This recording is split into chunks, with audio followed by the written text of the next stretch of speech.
বিহু বুলিলে আমাৰ মন আনন্দত উতলা হৈ থাকে। তাতে আকৌ এয়া ভোগৰ উৎসৱ ভোগালীৰ বিহু। স্বাগতম জনাইছোঁ মোৰ এটি নতুন ভিডিঅ'ৰ মাজলৈ।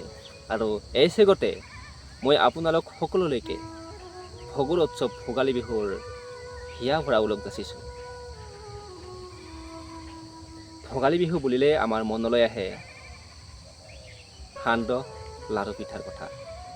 ভোগালী বিহু বুলিলেই আমাৰ মনলৈ আহে ম'হ যুঁজ কণী যুঁজৰ কথা। ভোগালী বিহু বুলিলেই যেন আমাৰ ব্যস্ততাৰ অন্ত নাই।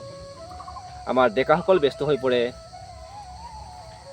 ভেলাঘৰ বা মেজি বনোৱা কাৰ্যত, আৰু মহিলাসকল ব্যস্ত হৈ পৰে ঘৰে ঘৰে সান্দহ লাড়ু পিঠা বনোৱা কাৰ্যত। ভোগালী বিহু বুলিলেই চৌপাশে যেন ঢেঁকীৰ শব্দ। কিন্তু বৰ্তমান সময়ত আমি ঢেঁকীৰ শব্দ শুনিবলৈ নাপাওঁ, বা এয়া অতি দুৰ্লভ হৈ পৰিছে।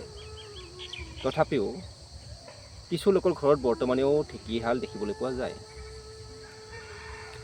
বাৰু যি নহওক, আজি হ'ল উৰুকা, আৰু উৰুকা দিনাখন আমি সকলোৱে লগে ভাগে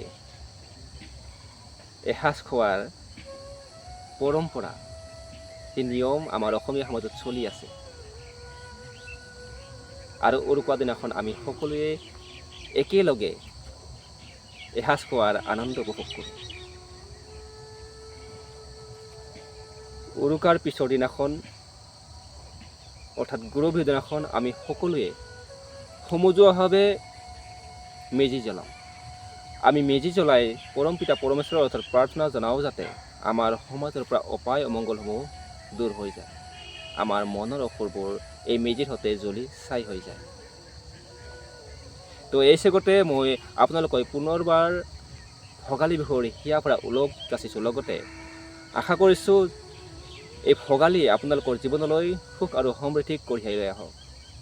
আশা কৰিছোঁ এই মেজিৰ জৰিয়তে যাহ যাওক সেই দুষ্ট শক্তিবোৰ, যিয়ে সমাজৰ অপায় অমংগল কৰাৰ কাৰণে চেষ্টা কৰি থাকে, সমাজত শান্তিৰ প্ৰতিষ্ঠা হওক, সকলো দিশে সুখে বিয়পি পৰক, তাকেই কামনা কৰিছোঁ।